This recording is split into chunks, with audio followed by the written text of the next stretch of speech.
Yo gang, what is good? Welcome back on the channel. So in today's video I got some crazy sauce for you. I'm gonna show you how you can organize all your project files, all your beats, literally all your files that you have as a producer.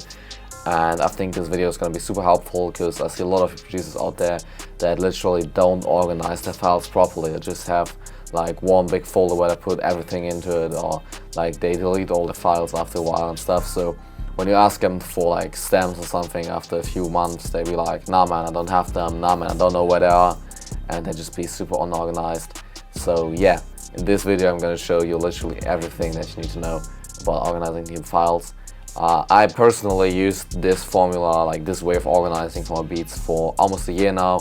I've perfectionized it in multiple ways for almost 3 years now, and yeah, for me it's just the proven way to go. But obviously all the things that I'm saying are not like the #1 rule. It all comes down to your preference, and as long as you have some kind of system to organize all your files, I think you're good to go. So yeah, maybe just get some inspiration from this video, and let's get straight into it. Let's go.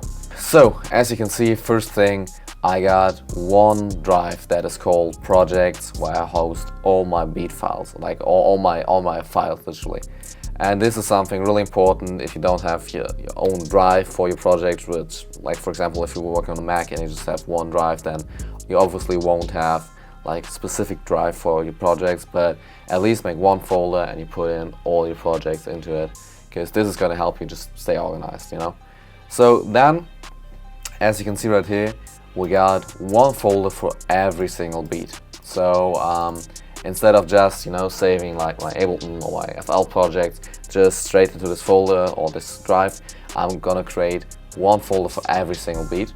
And the thing I'm doing is I take the name of the beat. For example, this one's called Snakes and Ladders, the first one, and I just make it, because when I set up this drive, it was the first beat I made, I just set up 0001 Snakes and Ladders.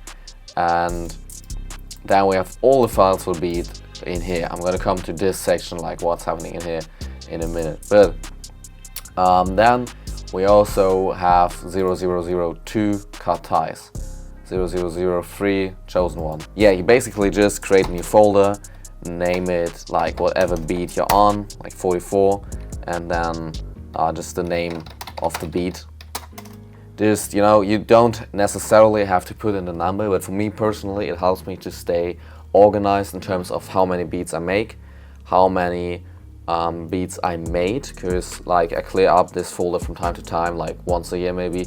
So you know, I have an like overview over how many beats, if I made 100 beats, 200, 500, you know, what number of beats I actually made in that period. And it also, you know, helps me to stay organized, because I know, oh, I made this one like right when I cleared out my PC, okay, it must be up here, versus when I made a beat just now, I know it's gonna be at the bottom. And then when you go into that folder, first thing I have is the Ableton project, and this might depend on your DAW, because in some DAWs, for example in Ableton, when you save your project, it automatically creates this project folder, which looks something like this. So it's another folder with the project file, which is this one, in here with all the backup files, all the samples I used. So this is just a way of Ableton to organize the files of the project. But if you just have one project file, like just one file, for example, I think FL Studio does this, then yeah, it's gonna be in here. So then this is usually the first folder I create, because when I'm working on a beat, I save it, this is what it looks like, with all of this stuff not being there yet. And then the next thing I usually have is, right when I export my beats, I don't export them just into this folder, because, you know, I want to get to these files quickly. I have a second folder which I just create, and I call it audio. So I just, you know, make a new folder and call it audio. That's literally it. So we're noting this one at the moment, and then in there I save all my files, like all my beat files, you know. So first thing I have is the untagged one. So again, right here, naming is really down to your preference, but something I like to do is have the name of the beat at first, so you know, you recognize it, someone else is going to recognize it. Then you have the BPM and the key, and then I have like my tag, like Prod G Beats, and any collaborators tags, in this case of Young Monty, in here, so I know who made the beat, like who worked on this thing, And also, if I send this one out to rapper, he knows like which producers he has to hit up in case he want to buy it, in case he want to clear it, whatever. And then right behind it, I just put in like what type, like what version of the beat is. So I usually export out one untagged version, which is literally just the beat at -6 dB with no tags whatsoever on there, and it's also a WAV file. I then export out the preview file, which is an MP3 one with like multiple tags across the beat. And then something I also like to do, for example, for my YouTube, is exporting out a tagged version, which is not like the preview with multiple tags, but one tag version where it's just one tag at the front, something that you would actually have in a song that has your voice tag in it. So I just like to do it, for example, when I send out a beat, I still want to have my tag in it, but I don't want it annoying the rapper with like my tag being average 15 seconds. So that's about this.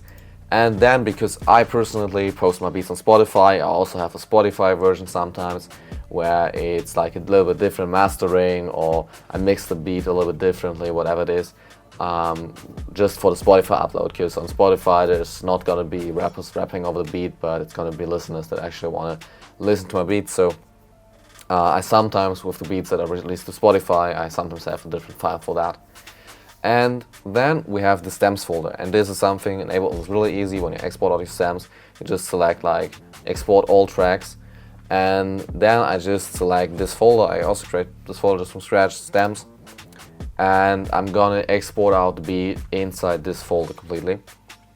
So I don't know why it's taking so long to load, but I got all my different tracks in here, and I usually make sure to name them appropriately in Ableton. So for example, my kick track, like my kick, is gonna be my kick, and this makes this just like super clean, and like every engineer, everyone who's gonna work on your beat is gonna say like, yeah man, this is the way to go, because they already have all the naming there. They know, oh, this is the track, this is the low piano, this is the choir, whatever.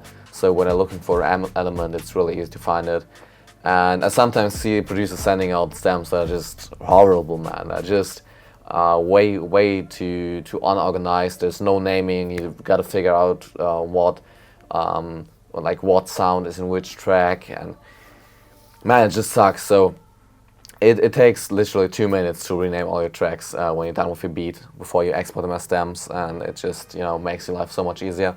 So yeah, this is the stems. I then also make just a zip file out of this.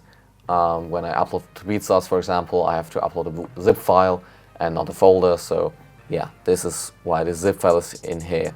So yeah, and then this one, the Snakes and Ladders project file, was just an MP3. I think I exported earlier when I wasn't finished with the beat yet, and I wanted to send it over to someone. So I just exported this one out. I can literally just delete it. So this is what it would look like usually, The stems, the preview file. For me personally, the Spotify file, you probably won't have that. Then the zip file of the stems. Then, if you want to do it, you don't have to, the untagged file, and then the untagged one. So these three are literally like the files that should be in here. And it's just going to make it easy for you. For example, if someone hits you up, wants to buy a beat, it's just going to make it easy for you to go into this folder, grab the untagged file, and send it over to them, or grab the stems or whatever you need. And it's going to be in here with no other files mixed in, and it's just going to be clean. And then, last thing is, every single other file that belongs to this beat is going to be just inside this whole folder. And once I tried to organize these as well in like subfolders, but it really depends like from beat to beat, like what files are gonna be in here too. So I usually have a cover for like BeatStars, so this would be this one, which is just a picture of Rosmillions, which I use for BeatStars. Then, because I released this one on Spotify, I also got the Spotify artwork in here, as well as like the previous versions, the unedited versions that I had before. So you don't have to keep all your files, but I like to, because maybe when I want to make a video about something, or like literally whatever it is, maybe someone hits me up, yo, do you have the original file for this, for that? Then I can just go into this folder and get the file for them. But you don't have to do this. Just, for example, if I would want to upload this beat to another beat selling platform than BeatStars, I could just, you know, grab the audio files and grab the cover and would be ready to go, and I wouldn't, you know, have to download them from BeatStars to re-upload them, or, you know, all this like tedious stuff that you have to do if you don't have your files ready. And then something I also have in here is the canvas of the thing for Spotify, you know, in the background of Spotify when you have track playing, this like short video that's just loops. I got this in here, but yeah, it's really nothing too crazy. And then, of course, because I upload this specific beat to my YouTube channel, I got the YouTube video, and this is what it looks like, and I got the thumbnail. And for example, if I would use Premiere, I would have a project file for the YouTube video in here, and I would have maybe a Photoshop project file in here, and literally every other file that belongs to your beat that you use to promote it, that you use to, you know, upload it on any platform, is gonna go into this folder. And this is just gonna make it really easy for you to just grab it, and you know, you don't want to have too many folders that you have to dig into to get to a file, but you also don't want to have like just one big folder with everything in there, because I also had a time where I didn't use this audio folder, where there was just my audio files in here, but then it can get really messy with like the organization and like how your Mac or how your PC is gonna organize like all your files, and it, you know, just makes it harder to find certain things. So this is my proven way to go. I do this for every single project in here. It also has this effect, at least on Windows, that I have the like preview of what most of my beats. So I recognize what beat it is along by the cover that it chose, you know. So for example, for this one, I didn't upload it to nowhere, no Spotify, just BeatStars. So I literally just got the project file, the audio files, and then the cover, like the one I downloaded, and then the cropped version that has a little bit more saturation, I think. So literally nothing crazy in here. It's really simple, and it just, you know, with having the same structure for every beat, it just helps you to find your files easy. And then something that you might have noticed already is these folders up here. And these things could be literally anything. So first of all, I have my YouTube things in here, because I personally use a drive and not a folder for this. So I have limited space on the rest of my PC, but I wanted to use this drive really. So I have, for all the YouTube videos uploaded, I put the project files, the source material, I'll put this all into this folder. So it's also really easy to get to. Similar structure. I just got one folder for each video, and then in there I got like all the different files and folders that I needed to make this video. But this really comes down to preference. I also got my Steam library in here. I got other games in here from Epic Games and Ubisoft, because as said, limited space on the rest of my PC. So just ignore these, you don't want to have them in your project folder. But then I also have 2/3 more really important things. So the first one is Kids, which is, for me, I'm a loop maker and sound designer too. So this structure really works really good for beats where you have a lot of files that you export. But when it comes to making loops, you usually just have, like, you know, your MP3, your wave version, maybe bass MIDI, and like starters or stuff that you export out of your loop. So it doesn't make sense to put like a whole folder up for each loop. So the way I deal with it is by having this Kids folder, which includes all my different types of kits and all the sounds I'm making and all my loops also. And it just, you know, helps me to keep those organized, because they're like a little bit separated from the beats I'm making. So first of all, we got bundles up here, which is just, you know, bundles I put together with all my kits. Then we got drum kits, which is basically me working on kits. So I got like a few folders in here with like 808s I made, and, you know, just unfinished work. I also got this finished kit, hardest drill kit, really good one. Also working on the Kerberos drum kit, which is not finished yet, but it got some good sounds. It's gonna be free drill drum kit, like really good sounds. I think I'm gonna talk about this one next week. Like all this stuff. Then I got some effects, stuff I'll upload to Looperman once. All my loop kits, which is a really important folder for me. So once in a while I pack out like 20 loops, 10 loops, whatever, and put them out as a loop kit. And then they go into this folder. So This is really a little bit unorganized again, but I got them like, you know, with the number as well. So Philips Loop Kit was the first one I dropped, and like the latest one was the Razer one. And I just have all my files for this loop kit in here. So if I ever want to post an Instagram story, YouTube video, whatever for this kit again, I can just grab like all the files from this folder. But those are really not that organized because I don't have 10 loop kits every week that I make, but more like 1 or 2 a month. So I don't need to be that particular about my loop kits because, you know, I'm gonna find the files anyway. And then most important folder for me is my loops. So I basically just organize them by week. This is something I started recently. As you know, I made a lot more loops than previously, so they were starting to make a huge folder of just of the exported beats loops. And for my loops, I don't really keep the project files. I got them actually in my Dropbox, like right here. I got all the loop kit, loop project files, but I usually don't have them with my loops because, you know, the loops are the unfinished product that's going to be finished with the beats. So I don't expect like anyone to ever ask me for the project file or something, but I have it somewhere, like if I want to look through it. But you know, with loops it's not that complicated. And then I just export out a MP3 version, a WAV version, and the bass MIDIs, and put them into one folder every week. So week 1 was like something in July, and then week 2 and week 3 and all that stuff. Like every week I start a new folder. So for example, this week I would go to week 6. I can already create this folder actually. And then when I make a loop kit, you know, just to stay organized, and I bundle these loops together, I take them out of these weekly folders. So I think there were a bunch more loops in here, like at least double the amount of these. And I took them out for the Razer Loop Kit.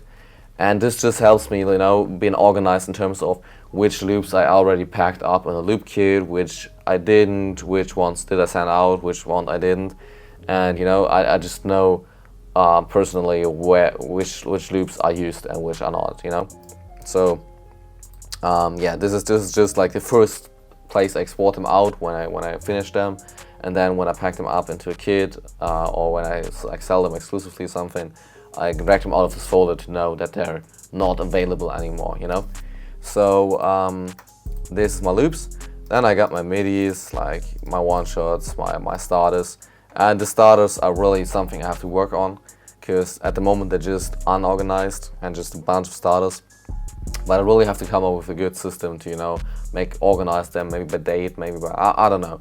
Because yeah, like it's not easy for me to find like something I need in this folder. But this is exactly what a lot of producers like project files look like. So yeah, don't want to have that for real. Now then the next thing we have, or like the last important folder for me, is collabs. And this is literally a folder I just create for stuff that people send back to me. So when I send out my loops and someone reaches back to me, yo, I made this beat with it, here's the files, and I upload it to BeatStars, or you know, I send it out. This is the folder where all these beats get. So I didn't work on them beats directly, you know, I don't have a project file or something, so I don't create a folder in the main area, which you could do if you prefer that.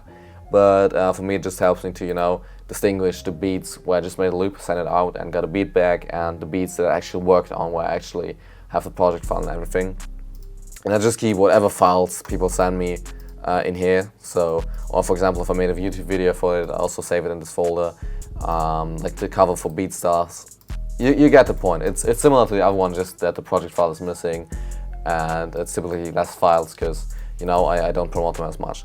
So yeah, this is the last important folder. I also got another one for Instagram with like my Instagram posts and all that stuff. But like this just comes down to preference. Like there's no right or wrong with how you organize your loops and your collabs and stuff. Just as long as you know which beat is where and where to find your files. Because let's say you make a beat now, you upload it to BeatStars, you upload it to YouTube, you don't care about the files, you just put them in like Drive Z and forget about them. And then next week you put your files in another folder and all that shit, or you even delete them, which is the worst thing you can do. Always get your files like somewhere, like maybe in the cloud, maybe I don't know, but somewhere you have to have your files. Because imagine that beat that you made, that you upload to YouTube, is gonna be seen by, like, let's say Drake, and 2 years down the line Drake hits you up, yo man, my producer needs the stems for beat XYZ, because we need to make some adjustments to the mix. And you'd be like, I don't have the stems, I don't know where to find them. Like this would be like the most, like the worst feeling you ever had, because you literally enter Drake placement and you don't have the files that Drake needs to finish the song, and you're like, yo, okay, scrap the song, don't get on the album, fuck it, you know? So having your files ready is crucial when it comes to industry stuff, and yeah, just it also helps you like mentally remembering where your stuff is, and you know, having like knowing when a beat is finished and when to move on, and knowing that you won't ever lose any files. And like backupping this thing is also a thing you have to do. So for example, I sync my this whole project drive with my Dropbox, so all these files are uploaded to Dropbox as well. So if I need them on the go, I can just go into my Dropbox account and download them. But yeah, this is the topic for another video. So I talked a bunch of shit right now, but I hope you took something from this video. I hope you learned something new, maybe inspired you to reorganize your beat library or whatever.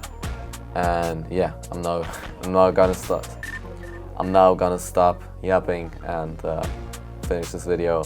And yeah, I hope I see you guys in the next video next Tuesday as always. Stay tuned and have a blessed week. See you guys.